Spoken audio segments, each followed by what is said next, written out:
Mi nombre es Kate Gaby Padilla Vaca con número de cuenta 2019-1005-080.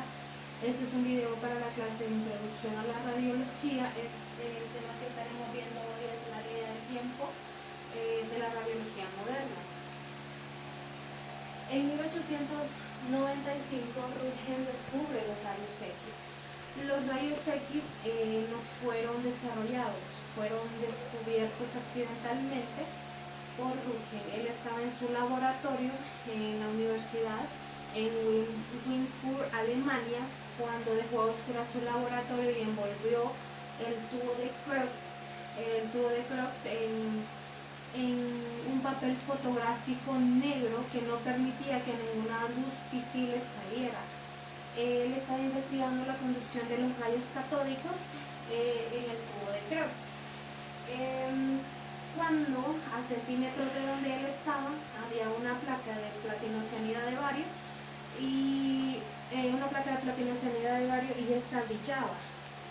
Entonces él observó que entre más se le iba acercando la placa al tubo, esta placa brillaba con más intensidad. A esto él le denominó fluorescencia.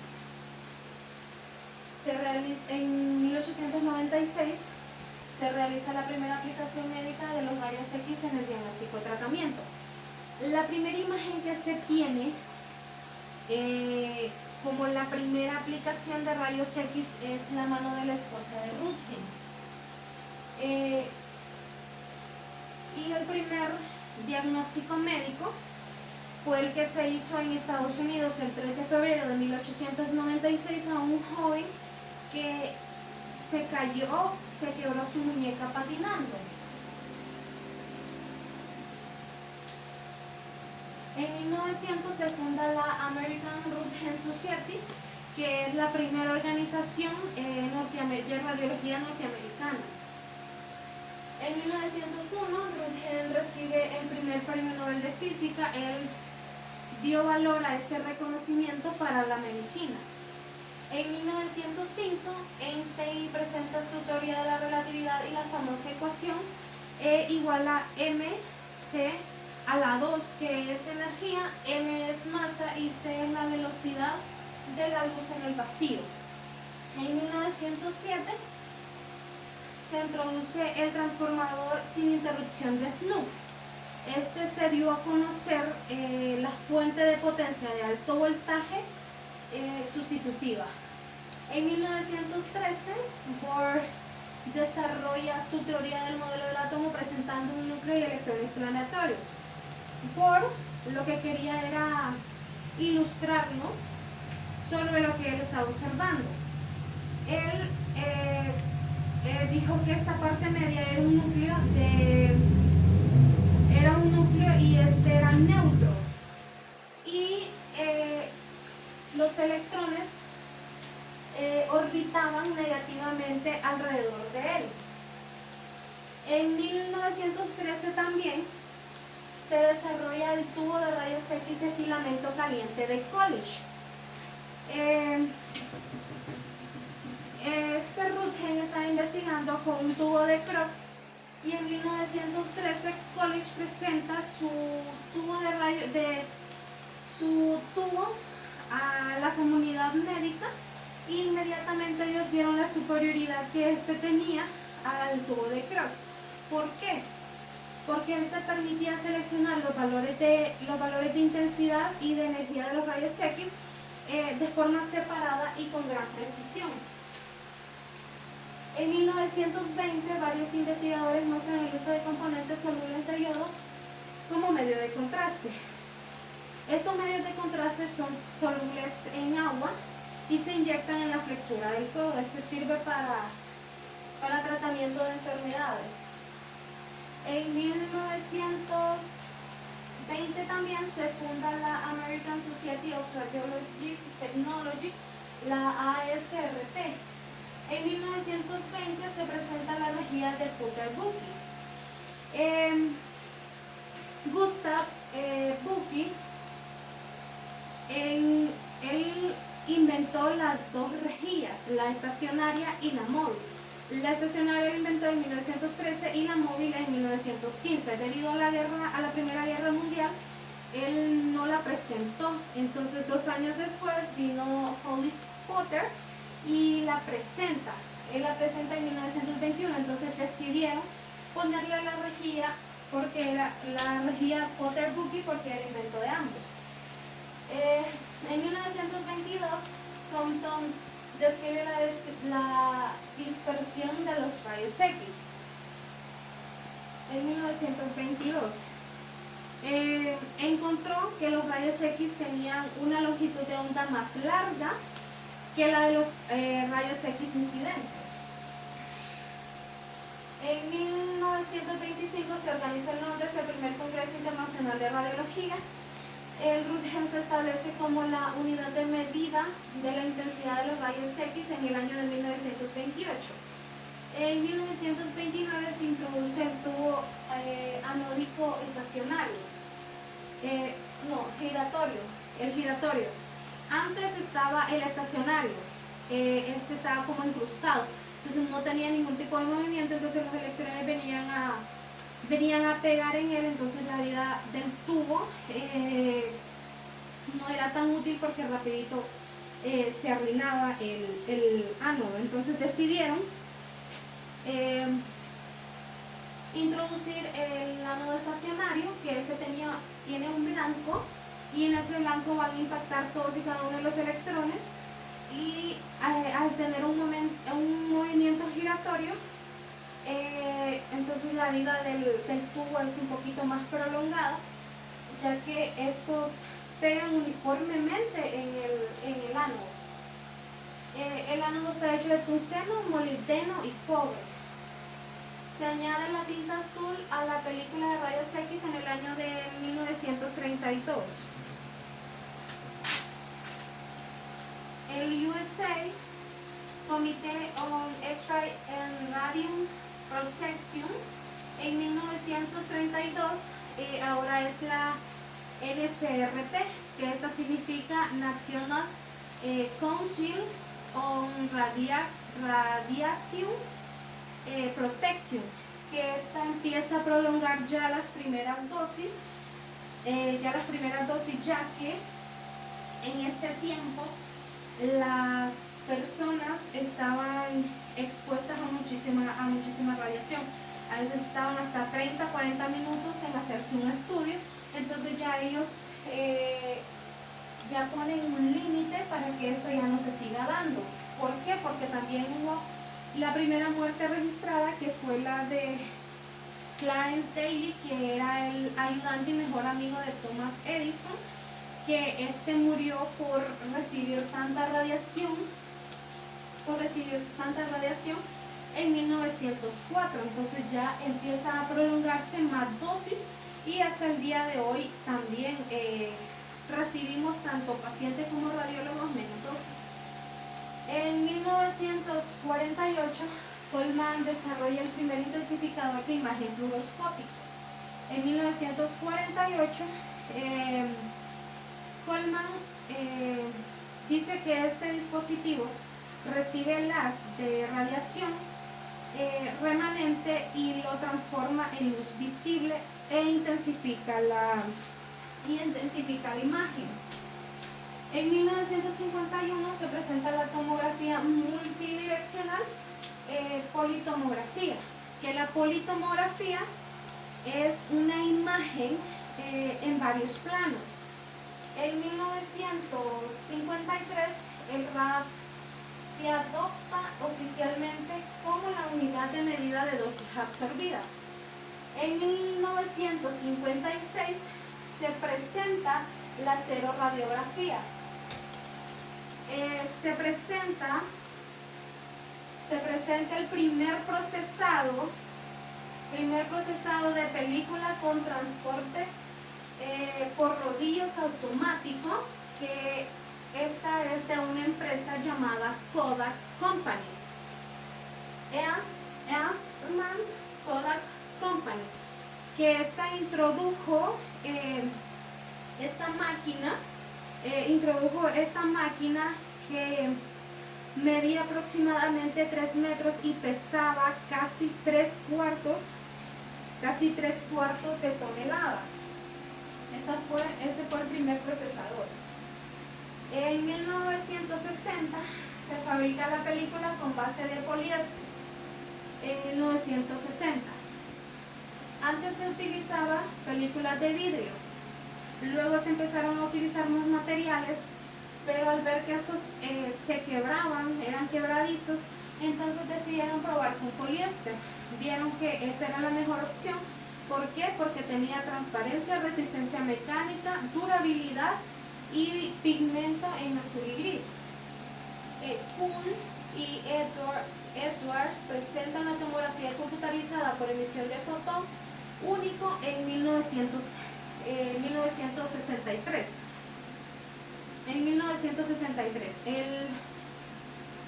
En esta tomografía permite que el médico analice los órganos, el tejido y los huesos de todo nuestro cuerpo y se mire muchísimo mejor. Se inicia la utilización habitual de diagnóstico por ultrasonido en el año de 1966. Cuando hablamos de ultrasonido, primeramente nos imaginamos el ultrasonido que se les hace a las mujeres embarazadas para llevar el control de su bebé. Pero hay muchísimos tipos de ultrasonido. Estos ultrasonidos no utilizan ningún tipo de radiación. Estos son ondas sonoras. Onsfield completa el desarrollo del primer sistema de imagen de tomografía computarizada en el año de 1973. Él fue el padre de la tomografía computarizada, la radiología digital. Ya en este tiempo ya no se utilizaba tanto la analógica, porque él vino a introducir la tomografía computarizada, que esta dura entre 5 a 10 minutos. Tamadian y Rutherford producen la primera imagen de tomografía computarizada de resonancia magnética en el año de 1973 también. En la tomografía computarizada tampoco se utiliza ningún tipo de radiación. Se otorga el Premio Nobel de Fisiología o Medicina a Alan Cormack y Godfrey Osfield por la tomografía computarizada en el año de 1979. Hasta ahí ellos fueron galardonados. Ahora, se presentan los sistemas de comunicaciones y archivos de imágenes en el año de 1982. Este es un sistema computarizado que permite reemplazar el papel de las películas radiográficas. Estas son adquiridas, almacenadas y tramitadas ya digitalmente, ya no en papel. El primer uso de un aparato de interferencia cuántica superconductora en el año de 1980. Por magnetoencefalografía. Esta permitía una mayor amplitud y eficiencia en los estudios de la cabeza. En 1990 se fabrica el último sistema de seromamografía. En 1990 se fabrica el último sistema de seromamografía. Se presenta la TC helicoidal también en 1990 de Toshiba. Toshiba también es una empresa que crea y da a conocer la TC helicoidal. Esta se usa con una máquina de rayos X y se conecta a un programa a través de una computadora y capta imágenes más precisas de cualquier parte del interior de nuestro cuerpo. La mayoría hace las tomas en espiral para así conseguir tener unas imágenes tener más imágenes en menos tiempo. En 1991 se desarrolla la TC doble helicoidal como una segunda generación. En 1996 se desarrolla la radiografía digital directa que utiliza transistores de película fina. Esta hace que la reducción de la imagen sea más exacta. En 1998 se presenta la TC multihelicoidal. En el 2000 se dispone el primer sistema de imagen de mamografía digital directo. En 2002 se introduce la TC helicoidal de 16 cortes, que esta aproximadamente reduce el 50% de dosis al paciente, de la dosis que el paciente va a recibir.